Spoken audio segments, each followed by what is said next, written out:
This is another episode of Flavor in Your Ear podcast. A brand new flavor in your ear. A podcast about damn near any and every topic with no filter and zero regard for the easily offended. Everything you say upsets somebody. Please welcome the man behind the madness. The most important person with all due respect. Let's go! Your host and audio flavor maestro, My man. Marquise Edwards.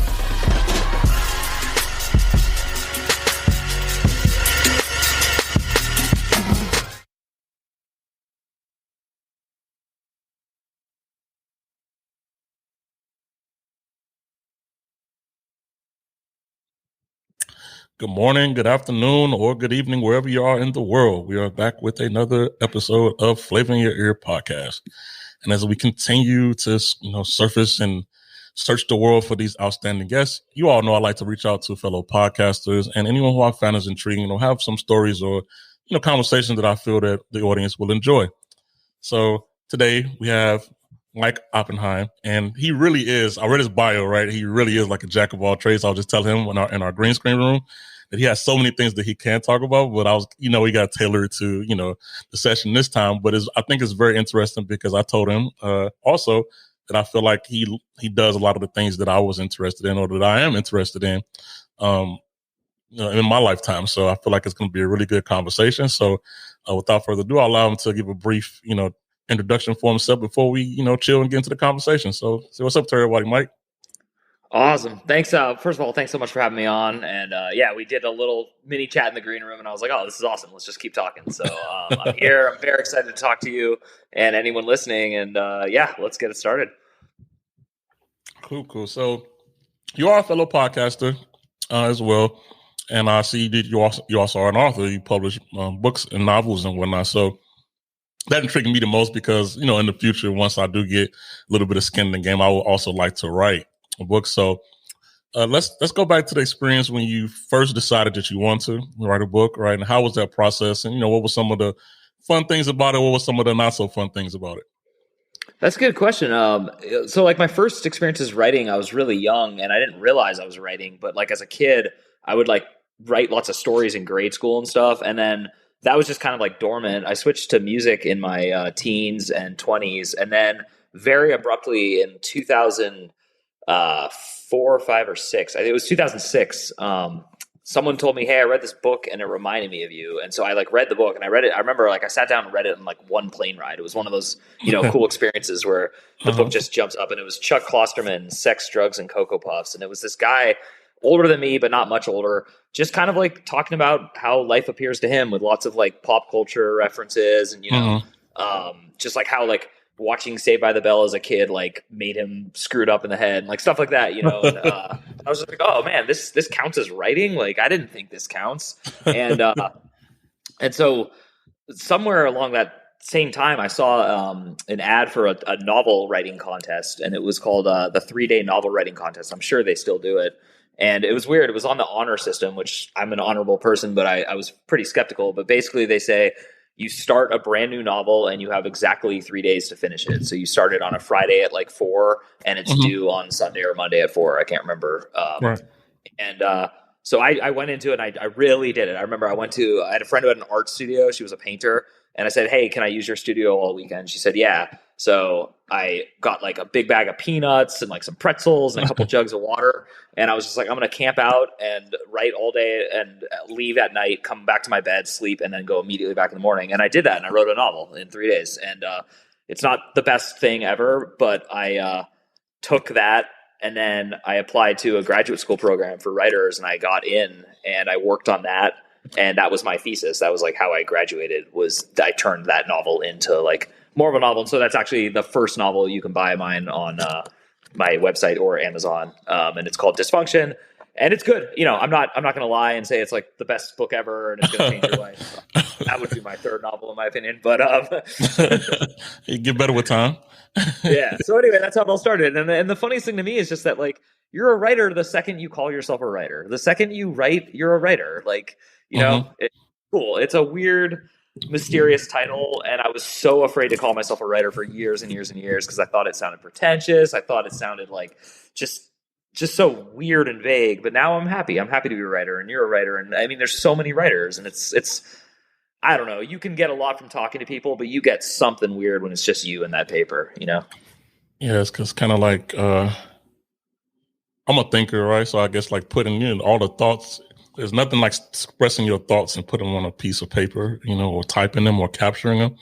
I think that's the beautiful thing with, you know, with writing and how everybody has a different, you know, process and mindset, creativity, you know. So that's the cool thing about writing that I applaud. You know, I love it. And sometimes even I feel like, you know, I might miss a thought if I don't write it down, you know, if I don't save it, you know how it is, because so many different things go through your head. So that's pretty cool that you stuck with it. First of all, you know, I think that's pretty, you know, that's you built on a, you know, on a platform, and you kind of built it on top of it and wrote more novels, which is outstanding. Is really, really cool. In 3 days, I don't know if I think that sounds like so stressful to me. I don't know. This sounds stressful to me. Just 3 days of anything, even with like schoolwork. I'm like, 3 days. I'm like, come on now. You know, as an adult, yeah, your time is this, you know, like everywhere. Yeah, no. Like everywhere. So that's honestly pretty cool. So you talked about your first book. So what do you consider your best book, and what is it about? Well, yeah, that's a good question. I got, it's weird because I have 3 novels published right now, and then, or 4 rather. And then I have a 5th novel that's like in publication. So it's going to come out this summer. Unfortunately with publishing, it's just like I work in publishing. One of my jobs, I index books. So I like understand what's going on. It's very frustrating. I've been waiting on an inks contract for like a long time. So I'm not going to say that the book I'm about to talk about is my best one, because I'm actually hoping that this one that comes out that the next one is. Yeah. But so far, the most like monumental work I feel I've done is my 3rd novel, which is called Too True to Be Good. And I'm actually, there's a 2nd edition coming out like really soon. So I don't know when this is going to air, but around May 1st, the 2nd edition is going to come out. And that's because the first one had some like really weird formatting error that the publisher like told me they could fix, but it was going to delay the release. And so at the time I just wanted to get it out. So, so there's a couple things that are going to change, but nothing significant. Anyway, it's called Too True to Be Good. And it's the story of a kid growing up and like talking about his like early 20s. And then he decides that he'd rather be rich than be like a sucker and work a normal job. So he starts selling drugs, and he's lying to everyone. He works in a restaurant, and he's selling it like through the restaurant, and it just gets more and more dangerous. And then it capitulates with, I don't want to ruin the whole book, but it gets worse and worse and worse. It's one of those books where you just like can't believe it's getting worse. And the reason I know it's a really good novel is the number of people who wrote me, strangers and friends, to say that it was one of the most depressing, demoralizing things they've ever read, and they can't get it out of their head. But to me, that's very good, because that's the whole point. And I don't want to get too much into it, but it's basically about the prison system in America and just what an awful thing we've created. So I did the worst research I've ever had to do for any novel for it. And it gets into like everything we talk about now. I wrote it in 2016, but it's probably more poignant now because we've had so many like horrendous issues with like just what prison does to people. So yeah, and one of the main points is that the guy doesn't think he's the kind of guy who has to go to prison, you know, like he just thinks like, oh, it won't work out that way. And so that's kind of what I wanted to like really push, was like this thing like, hey, we all live in this culture and we all agree that we're going to have prison and laws, but have you ever really thought about like, That's awesome. I love the way how you actually are bringing light to a very uncomfortable and serious conversation, right? That's not always easy, you know, to do that. I have my own thoughts about, you know, prison reform and, you know, things like that as well. And it's good that you can, you know, that you researched and did all your homework. That shows you how serious you're all about the topic. I know a lot of this stuff you probably found out and probably like, oh God, like, wow. I mean, you kind of try to, you know, incorporate that into writing for someone to enjoy, not to get too heavy, not to get too deep. So that's actually pretty cool, the process. And, you know, word out to the listeners out there, you know, who may want to write us things like that, you know, they take tips, listen to his, you know, his process, and, you know, you have to research. And I know a lot of people have conversations that they may not be comfortable speaking about that maybe they can write about, right? So hopefully someone out listening can, you know, hear and learn something. And that leads me to, you say you also do writing workshops, huh? Yeah. So when I went to school, I became, I got a degree for teaching writing as well as like learning the art of creative writing. So I also have written a weekly essay that's free and you can still get it online, and I write it every week religiously. So I do nonfiction, mostly humorous, but it's very like uplifting, kind of spiritual, but not like hokey, corny. And anyway, so my point is just that I try to like touch on all types of writing. So I write fiction, I write nonfiction, and then my workshops, every Saturday I run a workshop here in Phoenix, and it's pretty popular and it's really fun. And we just, we workshop each other's fiction, and I kind of run it because I have like I said, that degree, and it just kind of, I used to teach writing in San Francisco, and it's so fun. I mean, honestly, teaching is my favorite thing to do in life, and I miss it so much because I quit when I moved to Phoenix. And I love my new job and I love the freedom I have, so I would never go back, unfortunately, because teaching is just long. It's long and grueling, and as everyone says, the pay is really not great, you know. So, you have to so it's true. Yeah. So for me, this workshop is my way of like getting to be a part-time teacher. So it's once a week. It's on Saturday. It's 3 hours. My wife watches our kid, and I run down and do it. And it's awesome. It's really fun. So sounds like a lot of fun. Hey, always pursue your dreams. I commend you for being truthful about being a teacher, because, you know, teachers, I feel like sometimes they don't, the expression of how tough the job is with the pay. You know, most people that teach have a passion for teaching and helping others, right? But that doesn't mean they're always getting, you know, compensated or, you know, appreciated as they should. So that's good that, you know, you actually have a true, you know, reflection of what the teacher process is, because a lot of people take teachers for granted, which I don't. You know, when I was raised, I had a really good relationship with teachers and, you know, and everything like that. So I actually respect the fact that, you know, deep down me, I like to help people too. I like to be a teacher too, but that probably wouldn't be my primary, you know. But you know, yeah. You're like me in so many different ways. Everything you say, I kind of resonate with, which is, you know, awesome and pretty cool as well. Well, so about you, a little bit more about you, right, and just some of the other things that you've done. Like I said, you really are a jack of all trades. You said that you work with high-end restaurants. Yeah. So, like, again, my life is just one of my approaches to life is say yes to opportunities and see what happens, and, you know, just kind of go with the flow. So I've always had like a creative bent. So like I said, I used to make films, and then I was a musician for a while, and I became a writer. But all the while, you got to pay those bills, you know. Like, right. You know, now I'm 40 and I'm starting to like receive the fruits of my efforts. But I'm 40. I started this stuff when I was 20. So yeah, long time coming. It's not a quick process for many of us. It is quick for some people, and you know, it's one of the best quotes I ever heard. No matter what you're going into, is it's talent, persistence, and luck. And I think that, you know, you got to weigh all three. So, and anyway, yeah. So I guess I would say that like having a job that keeps you relaxed is really important to the creative process. So with that said, I'm a social person, and so restaurant work like naturally was like easy for me. So when I was 21, I graduated college, moved to a weird city with a couple friends to start a band. And I get up like insanely early. I always have. I don't know why. Even if I drink, it doesn't matter what I do the night before. Oh, wow. I cannot sleep in since I was like 18. This happened to me, and I'm not. It's not fun. It's not actually. So anyway, I got a job opening a coffee shop at 5 a.m. when I was 21 years old, and I had to be there at 5. The shop opened at 5:30. I had that job for 2 straight years, and I got promoted to the other end of it, which was this high-end restaurant, and I was managing. I was assistant manager. I was not the manager of this high-end restaurant. And it was like mind-blowing. I know how to like do like really high-end customer service. It changed like my entire perception of like dining. And when you go to a restaurant, I had the best manager ever. He was just so awesome. He was he graduated from the famous Cornell Hotel School, which is like considered one of the best. I've heard of it. Yeah.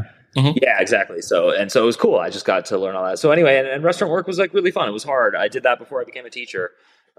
So I'm in my 3rd career now, and I loved all of them. But I salute restaurant workers just like teachers. I feel like you have a great attitude, first of all. So this is more so a personal question. We all know that everything is not like just this fairy tale story, and you know things go, you know, to plan all the time. But even today at 40, right, you still have a really good attitude. So what would you say? How much would you say that, you know, your attitude and mindset, you know, with being in different types of jobs and things like that, how much does that play into your experience? Because a lot of people think that, you know, everything is going to, you know, there's no failures or there's no moments where you know, you may be having regrets or something like that. Just to, you know, be a little transparent to how much you think your mindset, you know, helped you to be able to tackle any of those things that you know, went through. That's a really good question. And my answer is going to have like 3 versions to it because I've evolved a lot in my life. Okay. First of all, I was blessed with a just optimistic mind. I am just like, no matter what's happening and no matter what's happening to anyone else, I'm always like, well, the next thing will be better, or the next thing will show you why this was okay. And that was a lot easier when I was a kid and things were going well. And then I'll never forget, as will most Americans will never forget, but I was 19 years old when 9/11 happened, September 11th, the attacks in America. And I was in Pittsburgh, Pennsylvania in college. And I knew just from like reading the news for years as a high school teenager that America, I love my country, I'm an American, but we don't always do the best things. I knew that, like, you know, we have like foreign policy and situations. And so when it happened, it was just like really depressing for me, the most depressing event that has ever happened, or at least at the time. And my parents, meanwhile, when I was a kid, had trained me and taught me how to meditate. So we weren't like religious. We weren't like Catholic, Jewish, Christian. I mean, technically I was Jewish, but my parents Also like spiritual. Yeah, spiritual. So okay. And so they taught me how to meditate. And when I was a kid, and then like most teenagers, I was like, this is lame. I don't want to do what my parents do. So I stopped meditating. So I called my mom like in tears. I mean, just bawling on 9/11. And I was like, you know, I'm scared. My brother lived in New York City. The cell phone tower went down. We couldn't reach him for 24 hours. He worked a block and a half from the Trade Center in like a restaurant. And so I didn't know if he had work that morning. You know, so I was just like everyone else. I'm not trying to make 9/11 about me, but you know, it depressed the hell out of me. And I really thought that, much like people thought in COVID and all these other events, that the world was going to end. That was the world's going to end moment, you know. And so my mom said, why don't you try meditating? And I did. And the rest of my life has never, ever, ever been the same. I meditate religiously every single day of my life. It is my Prozac. It is my whatever. When something bad happens, I don't look to like the liquor store or the bong. I look to like meditating first, then maybe the liquor store or the bong. But I'm like all about like my priority system is get your mental shit together before you approach the day. So I wake up every single day of my life and I meditate before I go into the day. And it doesn't matter. Like whatever I'm doing the night before, I just set an alarm for half an hour before the time I'm supposed to be up. And then I get up, wash my face, you know, go to the bathroom. And then I just sit down for 20 minutes with my eyes closed, sometimes 40, depends where I am. And so that's, I know it's like a kind of cop-out answer, but honestly, I was blessed with an optimistic mind. And then in addition to that, I have a tool, meditation, and I recommend some form of meditation to every single human on earth, whether it's a walk, whether it's sitting still, it doesn't matter. Like, don't let people tell you have to stare at a candle. You know, that's not true. It's just you dedicating some peaceful, quiet time to yourself every day. That's awesome. I don't think it's a cop-out answer at all. That's actually, I like to make normal conversations about, you know, mental stability, peace. These are things that, they're words that we use on a daily basis, but do we really practice those things to bring those things, you know, to us? I'm quite sure that, you know, your optimism came from, you know, having a peace of mind, being able to gather your thoughts and things like that. You know, your mind's not racing everywhere, be it good or bad. And that's a very healthy practice. So I'm all for meditation as well. Life can be stressful. And if you're always worrying about the next thing, you can't get a grip over yourself, you'll go crazy, right? I mean, that's one of the reasons why I made this show, because, you know, I want to normalize talking to normal people, you know, how they deal with things, because I feel like at times, not all the time, because I might get canceled or something that, you know, but we look to celebrities, you know, experiences in life as if those are the only experiences. So whatever their story is, right, that's the only, I did this podcast, I said, I want to talk to normal people, you know, like myself, that went through their own struggles, so people can relate and hear, you know, about what helped you, you know, and you promote meditation. I think meditation is a great thing. I think a lot of people need to just slow down and gather themselves sometimes and quit, you know, combating everything and trying to take on the world. And, you know, sometimes it's an American mentality thing as well. You know, we just overwork ourselves. We never give a rest to just recalibrate and, you know, gather ourselves. So I'm all for it, right? I feel like that, that per se, optimism. How does the optimism, that you have, how's it redefined? What life means to you.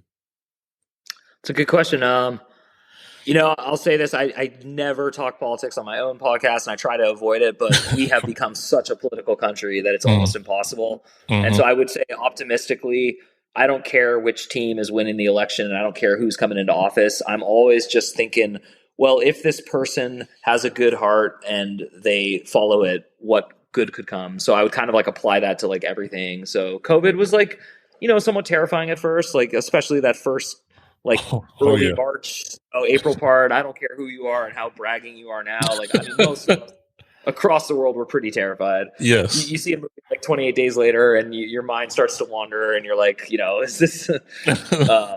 So I think optimism is, I heard a quote once, without optimists, we wouldn't try to go to the moon, and without realists, we wouldn't get there. And I think that it's kind of cool. Like, we need optimists, we need realists, we don't need pessimists. That's not part of that quote. Right. But there is a thing called realism, and I have to have it. Like, I have to be told it. I'll give a light analogy. I love sports. Every year, my teams, all four, are going to go to all four championships and win. I'm just one of those idiots. Like, like the rest, like all of us. yeah.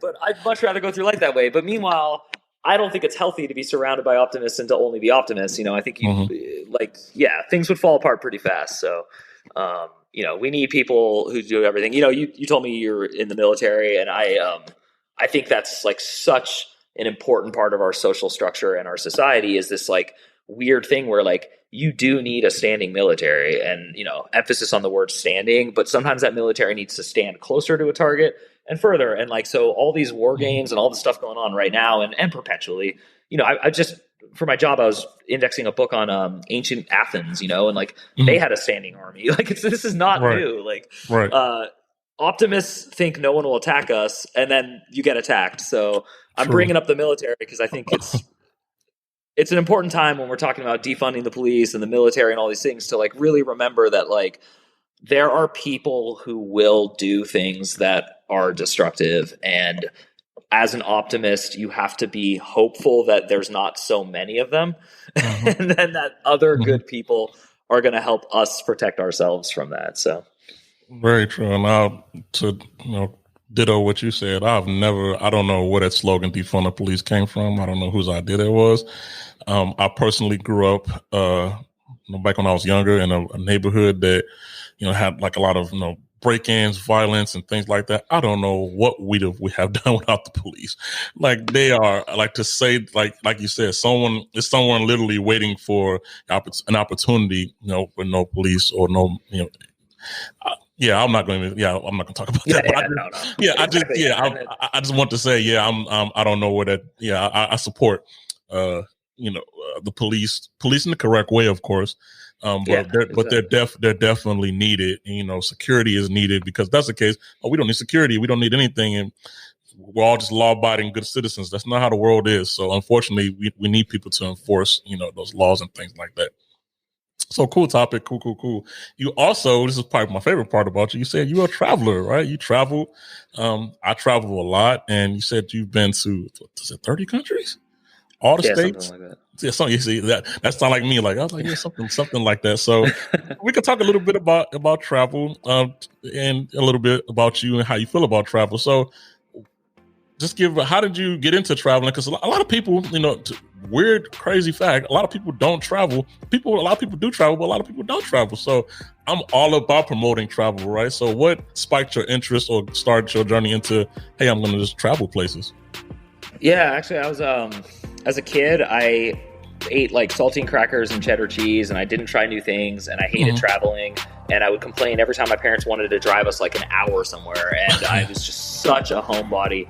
And then at 13, my parents forced me, this is like huge air quotes if you're listening, huge air quotes, my parents forced me to go to Greece of all places. They bought us like, I have a brother, so they bought a family of 4 a trip to go to Greece because they had a friend that they'd met in the 60s when they were like hippies going through Europe, and she owned a house there and was like, come visit, blah, blah, blah. So like I mean, how spoiled can you be? I was like, I don't want to go. My friend has a birthday party. It's the summer. My birthday's in the summer. You know, I was like so mad at my parents. So they fly me to Greece, and I do everything I can, like arms folded, to just have like a horrible time. And by day 3, I was just having the time of my life. Like, we were seeing new things, like just seeing new things, seeing new cultures, seeing that like nothing has to be the way you think it has to be. Nothing is the way you think it is. And Earth is just full of, I like to say, Earthlings, like instead of humans. Like, there's so many different types of people living differently. So that was my first travel experience. 13, Greece, loved it. Obviously, you know, I was a student in school, so I didn't get to travel a lot. So then what that changed was, instead of going to a local school,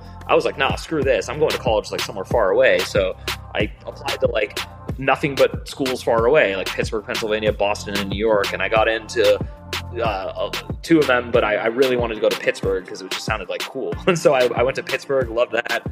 And then I started traveling, and I really wanted to go to every state. I just wanted to see, like, I was like, before I start talking about the world, I should really like know my whole country.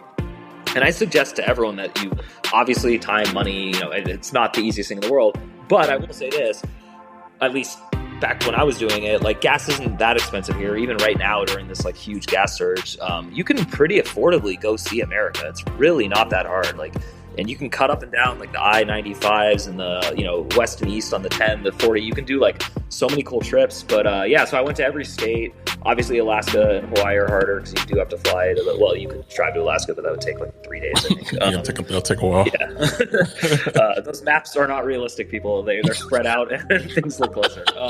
Because the flight to Alaska was really long. I was totally surprised. Yeah, anyway, so I did that. And then the country stuff, that was the first trip was when I graduated college. I went to Europe for like 7 weeks, and I tried to go to every country on like the Euro Pass, like the pretty typical experience. And that was really fun. And then, yeah, as I got older, I just started like traveling more and more. And I recently went to Ecuador. That was really exciting. Oh, nice. I'm remarried, very, very, very happily so. And my first wife, though, was, it's a very long story, but she's a U.S. citizen, but was raised in Thailand. Okay. And so I lived in Thailand on and off with her a little bit in my 30s. And so that was like incredible, because traveling when you're like with someone from the country is such a different experience. So that still stands out. So you've been to so many places. I'm a foodie, so I sound like a fatty right now. Which places had the most memorable foods that you went to? Because I know you got to eat when you go somewhere, right? Yeah. That's probably the only question worth asking to anyone about traveling. I mean, Thailand is unreal. It is like some of the best food. Japan surprised me the most because it actually had really good food, but it wasn't the food I expected. It wasn't like sushi or anything we like really eat here. It was just weird stuff they have that like I'd never even heard of. So that was pretty exciting. It wasn't my favorite, just in case someone like goes there or like, but it was just so different. Like, so I think Japan makes food very differently than we do. And that was exciting. And then, the best Indian food I've ever had in my life, I got in Scotland of all places, because they have such a huge, immigration system with, Pakistan and India. So they have like really authentic, like first generation or even third generation people who are cooking. And for some reason, you can move those spices and you don't lose the quality. So it doesn't have to be made in maybe where it normally is. So so that was really good. And then I would just say, well, the saddest thing for me is when I went to Italy, I was really young and I was not super like, my budget wasn't big. So I really like didn't try a lot of good Italian food. So that's my saddest travel food story. But yeah, I would say Thailand is just epically amazing for food. And then I would say Japan is like really interesting. And then the most surprising, like I said, was Scotland had this just incredible Indian food. I was there for like a week and I had it every night. Oh, that's wild. I never would equate Indian food with Scotland, but that's pretty cool. Yeah. That's pretty cool as well. Yeah, so I ask all these questions. You know, some people live through these conversations that we have, and some people may be encouraged to travel, you know, over these conversations where we have about traveling. Because I'm a traveler as well, and I like to travel. I haven't been as many places as you. Maybe I'll catch up one day. But, you know, it's good. What's your favorite food, though? I would love to know yours. I am in Italy right now. So wow. When you said that, I was like, oh man, the Italian cuisine is pretty good, and the pizza here is so different. Just because of the fact, and I love my greasy, fat American pizza, right? But you feel a little guilty when you eat pizza in America. Like, I think everything here, because it's so hand tossed, it's so fresh, and it's like semi-thin crust. You know, it's not like a lot of carbs and things like that. It's really a difference maker. Like, I'm never like a super pizza guy. You know, I'm old. I'm over 30 now, so I'm not like, pizza, but it's really good here. The pizza, gelato, and pasta are like next level. It's really hard for me when I go back to the States, and people think, "Oh, they're living in Italy now," and I'm like, "No, it's not like that. It just literally does not taste the same." Like, I never look at Olive Garden the same again. So, you know, I mean, that's what traveling is. You know, when you go to those authentic places, you know, I love that. You know, in America we replicate everything, but sometimes it doesn't. It's not like the hometown's food, right? So I do like the pasta and the gelato and the wine too here. All those things are pretty cool for the experience. So yeah. So when you were traveling, right? Did you conquer any fears when you traveled that you were something you were nervous about, or did something that you never thought you'd do? You know, when you traveled. Yeah, I've had a lot of those, actually. One time when I flew to Ecuador recently in 2017, I had no cell phone and I had no way of like communicating, and I got stuck in an airport because they sold our flight, and everyone's screaming and like yelling in Spanish. And at the time I wasn't fluent enough to get it. I'm now much more fluent, and it was terrifying because I didn't know what I was going to do. I was like, I don't even understand what's happening here. And then these people are trying to explain it to me in Spanish. It didn't make sense. So the fear of like not speaking the language and being like stranded, and I had no like money. I had like a credit card, and like, I had already booked everything where I was landing, and everything was paid for, and I had like made this, and I brought no food with me because it was supposed to be like these quick series of flights, and I just wanted a backpack, and like, so I was like terrified because I thought I was gonna have to spend like multiple nights there, and I didn't know if my credit card was gonna like this like weird small like town in Ecuador, because it wasn't at the like final. And then so that was cool. And then much earlier before that, when I was in Germany, we couldn't find a single hotel because it was the Oktoberfest, which doesn't happen in October, just in case. So we're there to buy, and they're like, it's Oktoberfest. And I was like, excuse me? It was some huge festival. They might have a second Oktoberfest or a real one in October, but the way it was explained to me. So I had to sleep in a train station for 4 nights, and I got woken up every single morning by a German police officer with a Doberman Pinscher, and him like telling me to get up and leave. And look, I'm gonna stereotype. I was raised Jewish in America, not exactly enough to like understand the voice of a dog like yelling at you. So that was cool. And then I think the other big fear for me, this is a weird one, but flying like over the ocean for like that long was really scary the first time I did it. Like going to Thailand, it was just like so scary to me to leave San Francisco and be on a plane for like 12 hours until we landed in Taiwan, I think it was. And so I know that to some people that might not sound like a big deal, but I was just like, we could get lost at sea. And then that one plane went missing a few years ago, and it was like, I was like, oh yeah. No, I exactly agree. What I'm talking about. No, I know. So I've had that fear as well. You get used to it after a while, and I don't think it ever changes the fact that you're going over water that long. You just kind of accept it, and you've done it successfully one time, so you say, I can do it again. Yeah. Because I felt the same way, with the long overseas flights and things like that. So that's cool, man. I really appreciate you being able to recollect some good, moments from your travel and things like that. So last thing about travel, to anybody listening out there, give one travel tip that you feel that you've learned, or something that you tell every traveler, new or old. One tip. One travel tip. This is so easy. This is my tip for even just in America. Whenever you go to a new restaurant, ask the person working there, could you please bring me your favorite dish? Don't even ask what it is. I mean, if you have restrictions, this is not going to work for you. But right.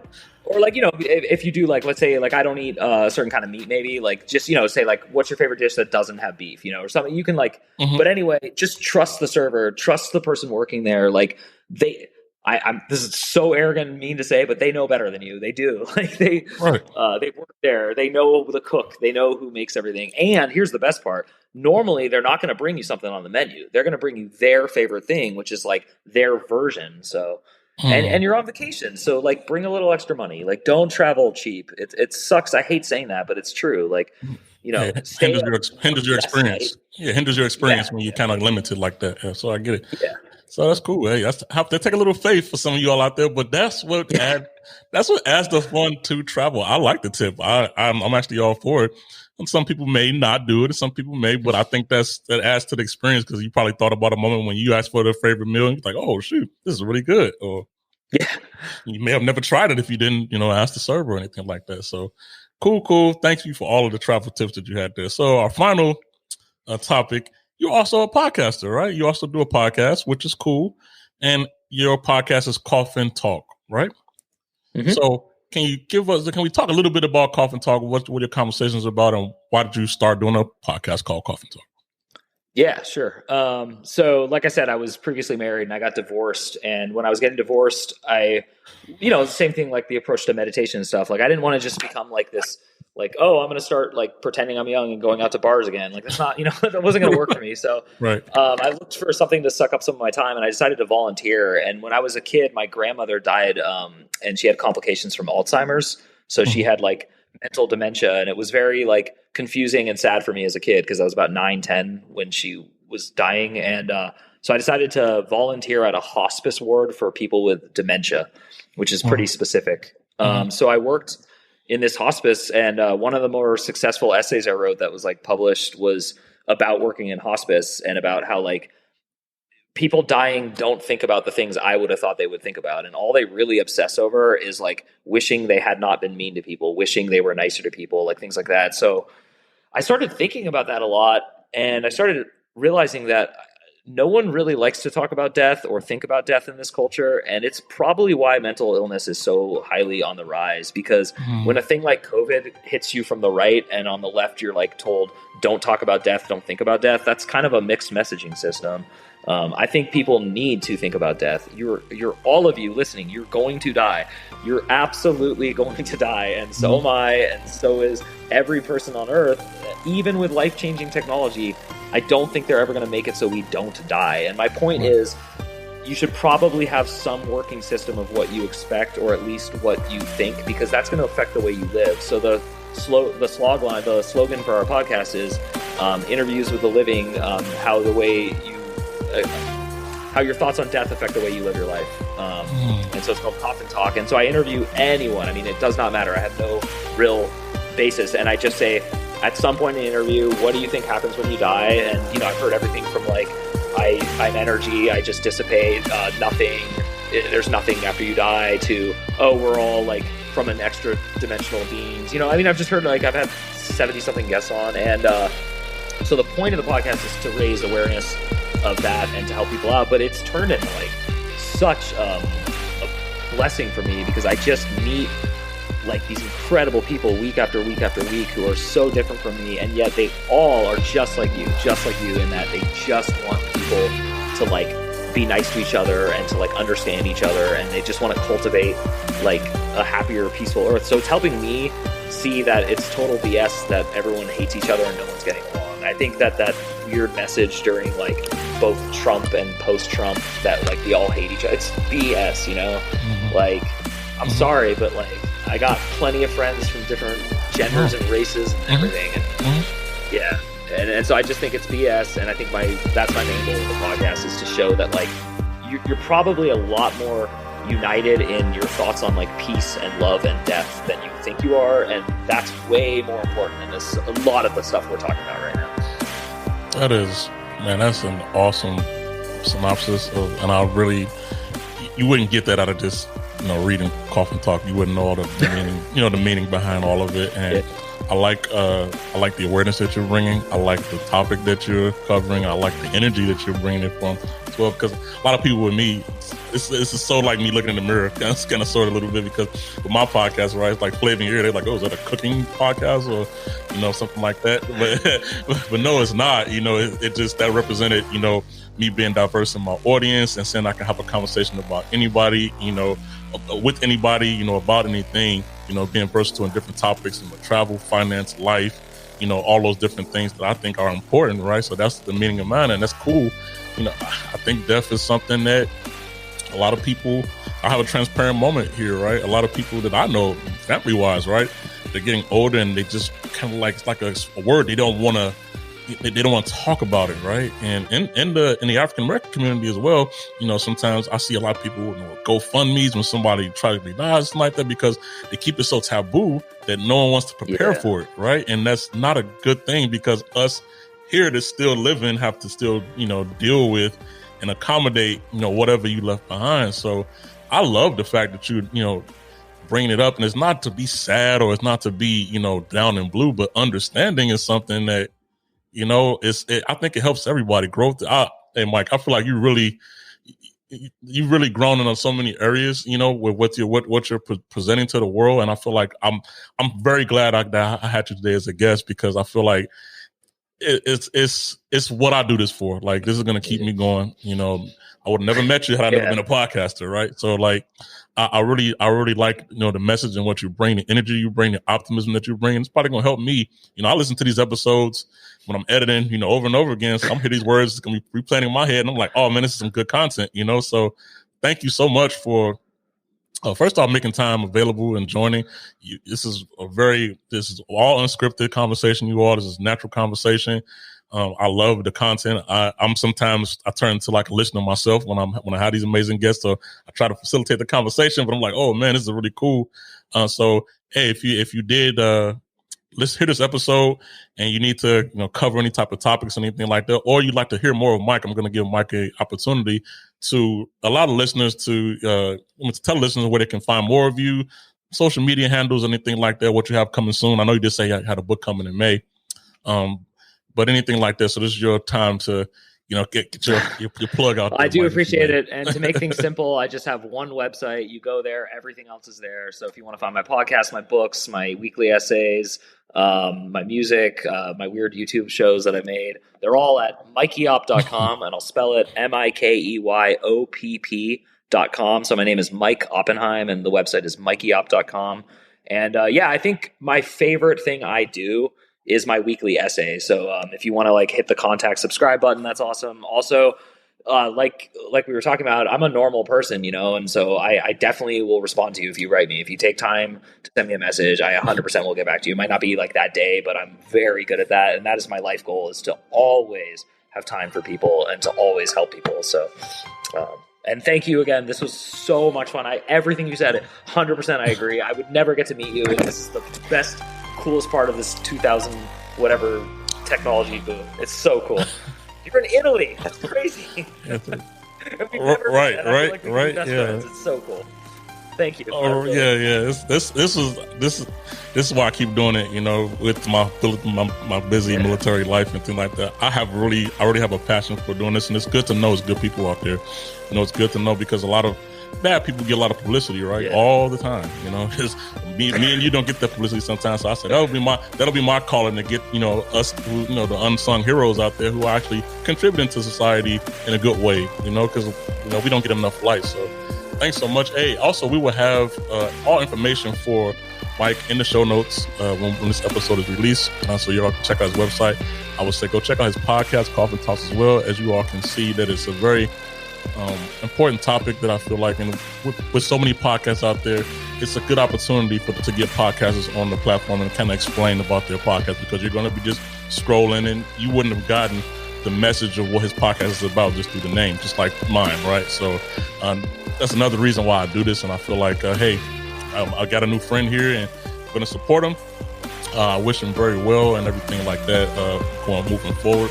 To all my writers out there, he's a writer. So just for those who are just joining, he's a writer, he's traveled, and he has a podcast. Those are just three of his trillion things that he's done. So if you want information or any insight on any of those things, you can look him up, reach out to him. As he said, he'll always reply. And we will catch you all on the next one. Peace out, everyone. Have a good morning, afternoon, or evening, wherever you are in the world. Take it easy. You're out of here.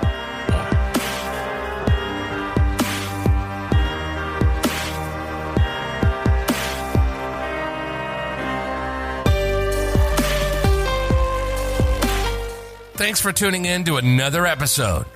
Please leave an honest review, subscribe, and share. Listen to us on all platforms. Follow us and ask questions on Twitter at Marquise Podcast Mailbag. Follow us on IG at Flavor in Your Ear Podcast. And like our Facebook page, Flavor in Your Ear Podcast. For exclusive content, info, special offers, and free entry into our monthly giveaways, send your email address to flavorinyourear247@gmail.com to join our email list.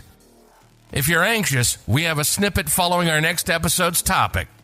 Peace and love.